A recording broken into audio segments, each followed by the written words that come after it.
Going to explain a number of things that we've been doing, starting with split practices.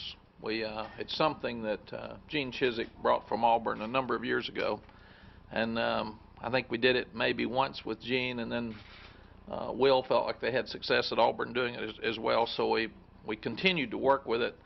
And the number one thing it does, it lets you get to know your freshmen better on the field. You can slow down the teaching process a little bit more in the afternoon. You don't put quite as much in, even though you need to get stuff in for the freshmen. And at the same time, you've got the freshmen learning how to practice, because they watch the older ones, and practice is different in some ways than it was in high school, and they're really hyper. So we think it's safer from a medical standpoint because they're not as anxious as if they were going against the older guys. They also practice against each other for 3 days as freshmen, so that makes them feel better, and we think we get to evaluate them better.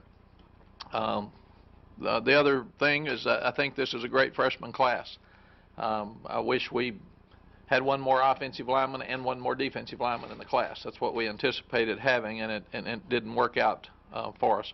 But we do feel like after the evaluation period of those 3 days, it better prepares them when they go into shoulder pads and shorts then as a whole team on Monday after having the weekend. And then we felt like that also they were better prepared for full pads. We wanted them to have a full practice as a team in shoulder pads and shorts before we went back to the pads too, because of the heat and the fact that they just needed to be out there. It's a lot tougher on the coaches because they're out there all day.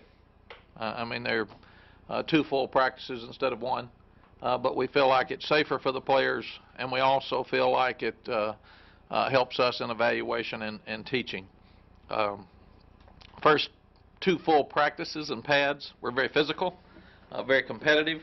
The coaches are making practice fun, but they're very demanding, and the guys are working as hard as they ever have. Summer conditioning program I thought was really good when you look at the results. The guys are stronger. They're in great shape, not good shape.